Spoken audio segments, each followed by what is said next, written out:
Assalamualaikum warahmatullahi wabarakatuh. Perkenalkan, nama saya Khairotun Najwa Salsabila dengan NIM 2348201067. Baik, di sini saya akan menjelaskan sedikit materi saya tentang penyakit hati, kandung empedu, dan pankreas. Nah, yang pertama kita akan membahas tentang hati.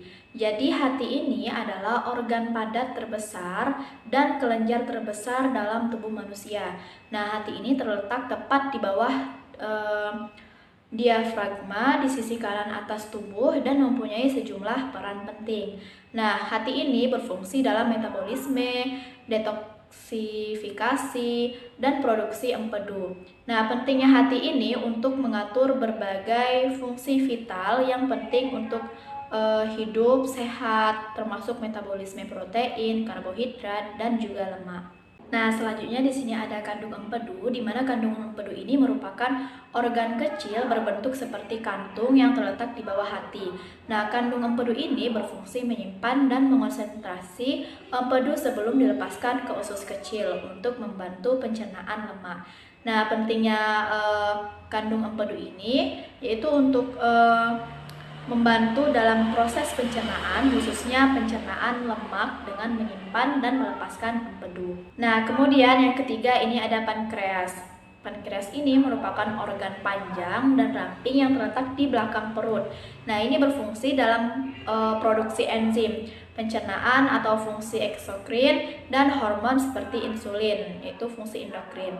Nah, pentingnya pankreas ini untuk memainkan peran kunci dalam pencernaan dan pengaturan kadar gula darah.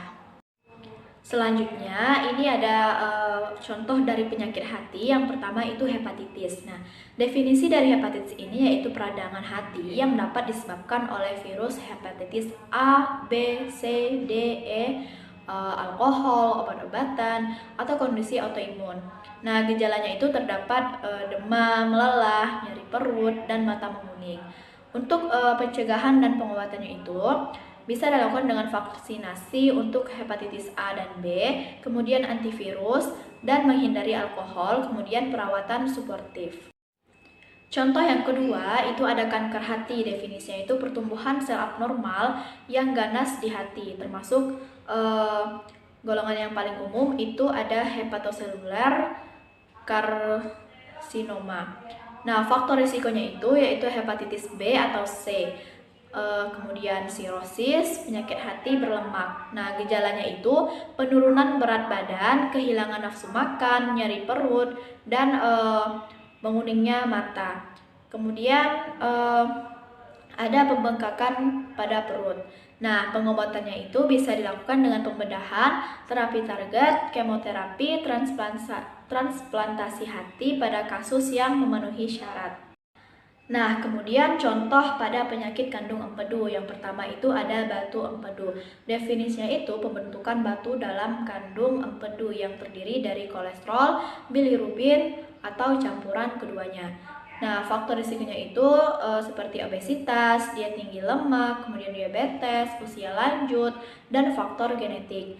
Nah, adapun gejalanya yaitu nyeri hebat di perut kanan, atas, atau bagian tengah. Kemudian ada cara pengobatannya yaitu observasi jika tanpa gejala, kemudian penggunaan obat-obatan untuk melarutkan batu empedu tadi, kemudian pembedahan atau kolesistektomi untuk mengangkat kandung empedu tadi, terutama jika batu empedu menyebabkan gejala atau komplikasi.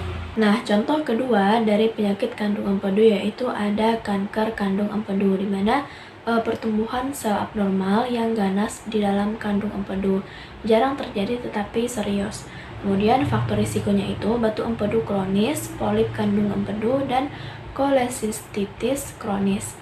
Nah, gejalanya itu ada nyeri perut, terutama di bagian kanan atas, dan penurunan berat badan tanpa sebab yang jelas, kemudian kulit dan mata ini menguning.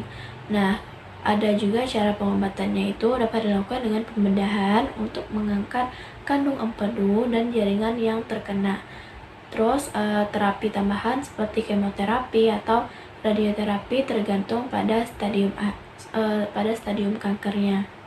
Nah, selanjutnya yang terakhir itu adalah contoh penyakit pada pankreas. Contohnya itu yang pertama, pankreatitis akut. Definisinya itu peradangan tiba-tiba pada pankreas yang berkisar dari ringan hingga mengancam jiwa. Kemudian penyebabnya itu ada batu empedu, konsumsi alkohol berlebihan, obat-obatan tertentu, trauma, dan infeksi. Nah, untuk gejalanya itu ada nyeri perut bagian atas eh, yang tiba-tiba dan parah, kemudian sering menjalar ke punggung, mual dan muntah, demam, denyut jantung cepat. Nah, pengobatannya itu dapat dilakukan dengan pemberian cairan intravena dan elektrolit, obat pereda nyeri, dan antibiotik. Jika ada infeksi, menghindari makanan dan minuman untuk memberi waktu istirahat pada pankreas, prosedur medis atau bedah jika disebabkan oleh.